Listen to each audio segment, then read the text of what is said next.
We've got Lake Lewis Jr. joining us in studio, our Commanders insider and host of the Lake Lewis Jr. show on YouTube. Not fresh off of the trip from Lambeau, but fresh to us. We haven't seen you since the trip to Lambeau. How was the trip itself? We'll dive into the game, but the trip itself up to Lambeau Lake. I got to be honest with you, it was a nightmare.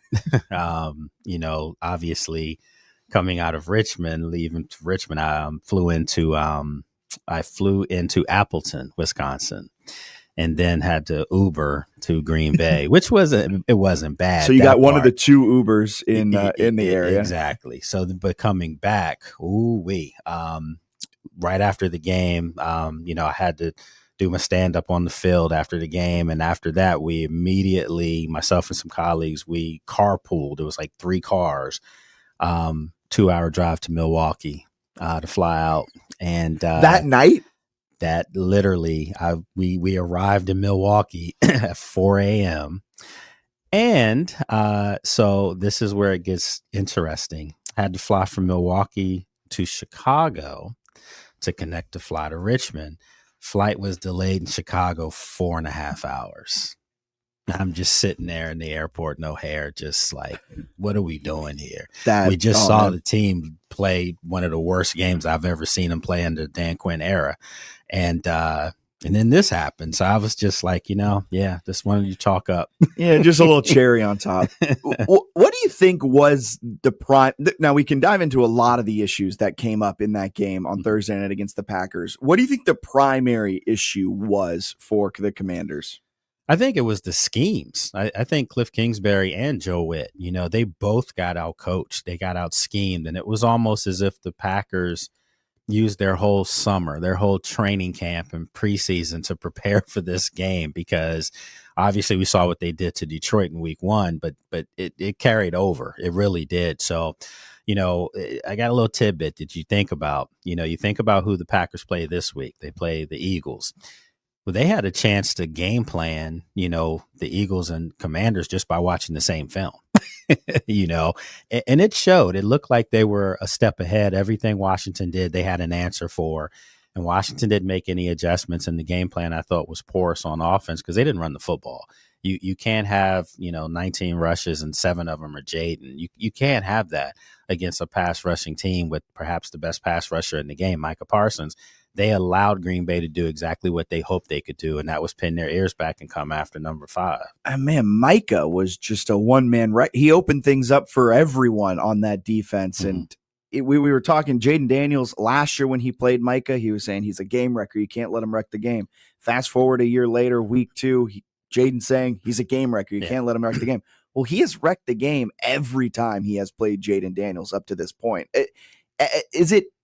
Is it a mental thing now with Jaden and Micah? Does he just think Micah has the edge over him? I wouldn't say he thinks he has the edge, but I just think that he's aware of where Micah is at all times, as he should be. Most teams should be, but Micah, just for whatever reason, he gets up against Washington. He has it in him. I don't know what it stems from. I can say that I do know that Micah wants to put on a show in front of his former coach in Dan Quinn. He holds him in the highest regards. Both of them do. So I think, it's just kind of one of those things like, hey, coach, remember me? Remember I used to do this with you. And now I'm going to do this against you. It was a tough outing for the Commanders' offensive line too. Just felt like you mentioned they didn't run the football. So they kind of on their own became one dimensional. It wasn't like that the Packers took them out of it. They on their own decided to become one dimensional, put the offensive line in a very tough spot. And then the Packers learned, we could just put Micah on Connerly and kind of welcome to the NFL, rookie. Yeah, and that's what teams are going to do. They're going to find a way to rotate their line so that their star player, obviously this week against the Raiders, I expect to see, Pete Carroll try to find every way possible to get Max Crosby lined up on the other side, so he's going up against Josh Connerly. But if you go back to, Thursday night, even Laramie Tunsil seemed a little off, had the false start. And it just, nothing was working. It seemed like they just almost mentally didn't get off the bus. And I do attribute some of that to that Thursday night game. I know that team was tired. you asked when we started, how I feel. I think yesterday was probably the first day I kind of came back into my own, realm. Mm-hmm. It was a tiring trip. It really was. It was a lot to go into that. So as players, I can only imagine how they felt, but they look like they didn't get off the bus, off the team plane or the bus, whatever you want to call it. And everyone keeps saying, well, the Packers had to go through the same thing. Not necessarily, because they were home and they were sleeping in their own beds, and they've been sleeping in their beds to start the season because they were at home against Detroit. There's something about NFL travel on a short week. And, this is the nature of the business. When you're a star team and you have star player, you're going to have these type of games. So Washington has to find a way to get used to this. You got to learn how to do it. Leg Lewis Jr. joining us on this Tuesday morning. I want to turn our attention to the left knee of Jaden Daniels, which is getting a lot of talk because he's now day to day, which is always one of those weird injury designations because no one really knows what day to day means. Jaden Daniels, this left knee injury, do you know the severity? Do you have any idea of how his status for Sunday will be impacted? So I'm just going to go out on record and say that I think he's playing Sunday. I do. I know after the game, and I got to shout out my colleagues, who cover the team and who travel, like I do. We all saw Jaden limping. We saw it in the game, but we clearly saw it afterwards in the locker room, and he walked in the presser. No one put that out. And that was intentional. I want people to understand that, because there's certain things that you just don't want to open up that can. And this team is really good on trying to keep things close, keep the lid on it. And no one put that out, but we all saw it and we all could have ran with it. And obviously it got out another way. Don't want to go that route. But yeah, I asked Jaden, was he good? He said, I'm good. And then when he got to the presser, he said, the first question, how's the knee, or how do you feel? And he said, I'm okay. He didn't want to talk about it. Maybe the adrenaline was still flowing from the game, so maybe you didn't feel the pain as much. But yeah, the MRI was done. Everyone knew that. That's procedure. But the fact that there's no damage, it's a sprain. Those happen a lot in football, ironically. Yeah. So I think he's going to play. I do. I think if, we'll be at practice tomorrow, Thursday, Friday. Friday's kind of the day you see things, but Friday's a walkthrough. So for him, he may have to go through the drills again to see if he passed all the tests, as Coach Quinn said. But this guy's the ultimate competitor. And I know he knows that they laid an egg in Lambeau, and guys want to recover from that. They don't want that lingering in their mind that this is the last performance. I look like this. We played like that. So I think he's the type of kid. We saw that last year, obviously, broken ribs. People were saying he wasn't playing against the Bears, and he came out there and threw 70-yard Hail Mary and won the game. I think we see him Sunday. I really do. So, yeah, the MRI comes back. Everything's, for the most part, kind of best case scenario. It's a sprain, nothing. Yeah. So it's really just a pain tolerance thing. Exactly. And in the world of the NFL, they've got a lot of ways for you to tolerate that pain. Do you think, because last year there was an interesting point in the season, right? Cliff Kingsbury, he's getting a little heat because every year with the Cardinals, they always started hot and then fizzled. Mm-hmm. They kind of had that fizzle last year, but then they hit it. They hit the up ramp again to finish out the year, but it also coincided with Daniels's rib injury. Mm-hmm. Do you think the offense will fizzle now with the knee sprain, where they might have to keep Jaden in the pocket a little bit more, or do you think Cliff may have learned from last year's mistakes in letting that offense fizzle? Well, we hope he's learned from that. I think he's learned from that, but then I go back to Thursday and I'm seeing Jaden running for his life, and there was no semblance of a running game. You can't do that. So now fast forward to this Sunday, they have to run the football, regardless if Jaden plays or not. I don't care if it's Marcus Mariota or Josh Johnson quarterbacking. If this team doesn't make a concerted effort to run the football, they're going to be in trouble, not just this week, but every week, because you don't want Jaden to have to, let's face it, all the moves that were made in the offseason, you draft a tackle in the first round with your first pick, you trade for all-pro left tackle, You trade for another dynamic receiver to go opposite Terry. You're making all these moves on the offense. You draft a running back who's now starting for you and Bill Krosky-Merritt. So all these moves were made to not have Jaden have to put that Superman cape on every Sunday. And they fell back into falling in love with that toy last week. They did the same thing over and over. It was almost as if you were waiting for Jaden to bail you out. And they can't win like that. They just can't. This guy's dynamic. He's one of the top 5 quarterbacks. I truly believe that in the league. But if you look at the other quarterbacks in that same realm, there's a guy in Kansas City right now that's starting to look human, mortal. Exactly, because they depended on him so much to bail him out.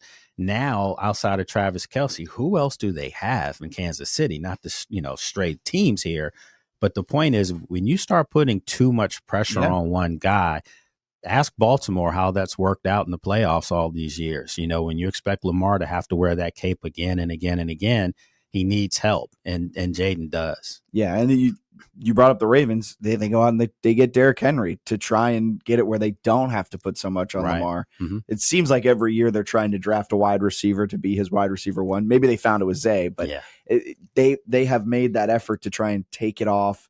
And for the Commanders, it's just interesting because you do bring in Debo. He really wasn't utilized much in the Packers game. Yeah. You re-sign Terry, you get that done, and he's been double team and blanketed, but you're not finding ways to get him open. Yeah, he's been fine. Jalen Lane got a lot of talk. He's not really been.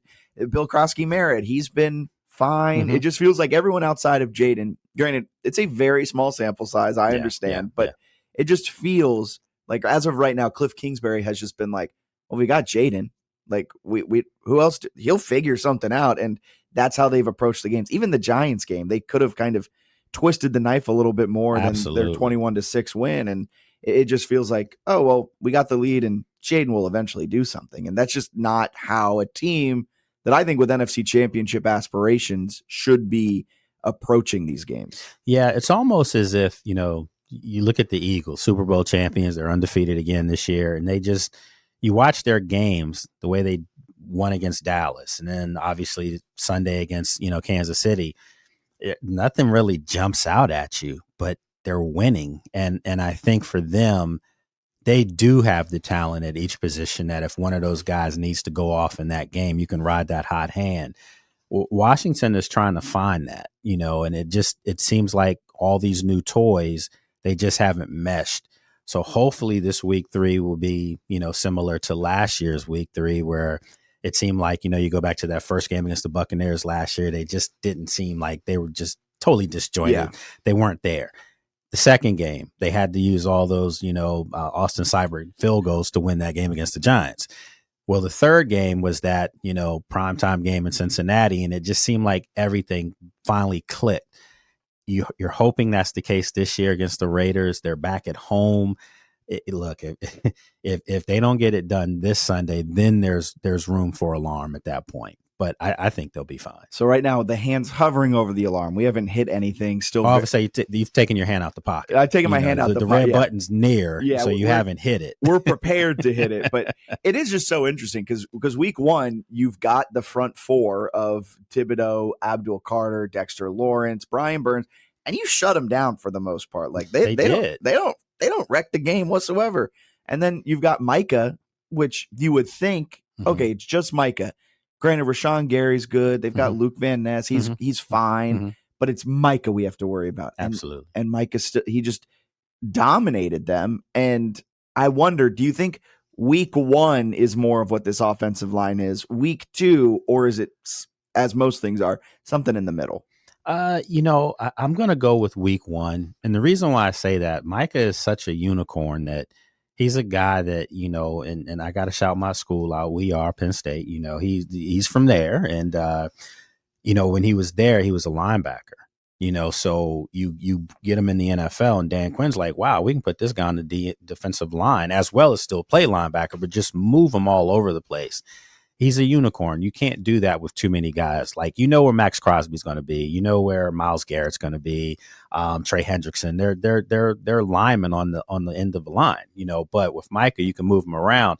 And that causes problems for a lot of offenses. So I'm going to give Green Bay that. They've got a unicorn now to go already with a really nothing. They got him for a bag of chips, plain chips, not Thanks, not even barbecue, just plain. So I'm going to go back to that first game. This is the problem now, though. For Connerly, the rookie that I think is really good. I really do. He's being baptized. He's at the Vatican every week, literally, where his baptisms are taking place, because he's going up against Brian Burns. He's going up against Micah Parsons. And you think, oh, it's going to get better. Sorry, Max Crosby this week, so it's just unreal. But I think the problem now is that John Bates is day to day, and John Bates is forget best blocking tight end in football. For Washington, he's their best blocker, period. And you could also put him near Josh Connerly on that line to kind of give another extra blocker, a guy that can help him out. Yeah, can chip a guy coming on the edge. Well, if he doesn't play, wow. I mean, it really changes a lot. And I'm not saying that Josh isn't capable of blocking Max Crosby, because I'm sure he can do okay. But Max Crosby's going to make plays, because that's just who he is. He's an all-pro edge rusher. So you're going to have to find a way. Maybe, Colson can come in and do something. They're Yankoff, they're going to have to figure something out, because you can't let another guy wreck your game plan, and then you can't do anything offensively. And kind of that's a good segue into this game on Sunday against the Raiders.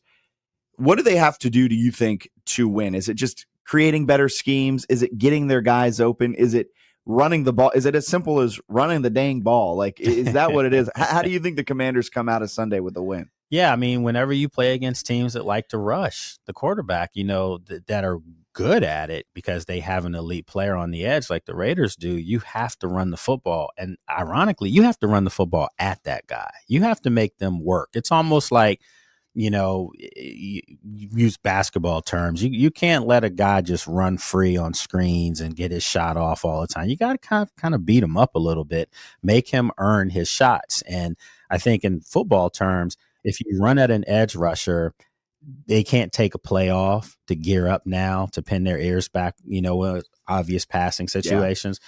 So for Washington, they have to run the football. If it's Chris Rodriguez, if it's Bill Krosky-Merritt, if it's Jeremy McNichol, I know they, signed a guy yesterday. And I mean, listen, you have to make that a concerted effort. I don't care if Jaden's quarterbacking or if it's Marcus Mariota. Remember, Marcus missed all the preseason, because of an injury. So you don't want him to resume the role of Jaden running around for his life. You have to turn this game into just a normal, typical football game, play defense, run the football, take your big plays down the field, not bubble screens.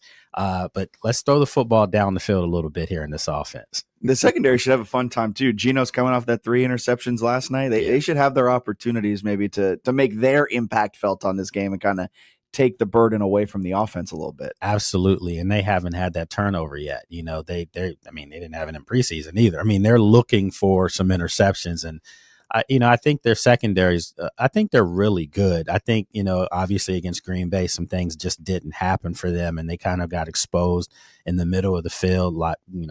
Looked like kind of like the Rivera era where it was open sesame everywhere, open season. But I think for them, they're going to have to find a way, because now you're going up against Brock Bowers. And he's going to feast. Absolutely. So they have trouble covering tight ends. I think this is a game where I'm looking to see Jordan McGee or maybe even Kane Madrano's active. I want to see one of these young athletic linebackers that they have be able to cover one of these tight ends, because to ask Frankie Louisville and Bobby Wagner, who are disruptors more towards at the line of scrimmage, to have them covering tight ends down the field, that's not their game. Especially a tight end like Brock Bowers, who's already the best tight end in the league right Absolutely. Now. You're looking at like a big wide receiver almost. Who can block and do everything extremely well. Lake, thank you so much for taking some time out of your Tuesday morning to chat with us. Have fun going up to Ashburn this week, and have fun covering the game on Sunday. Appreciate you as always. We'll get a quick break in here, step aside, be back with more Fits the Bill on this Tuesday.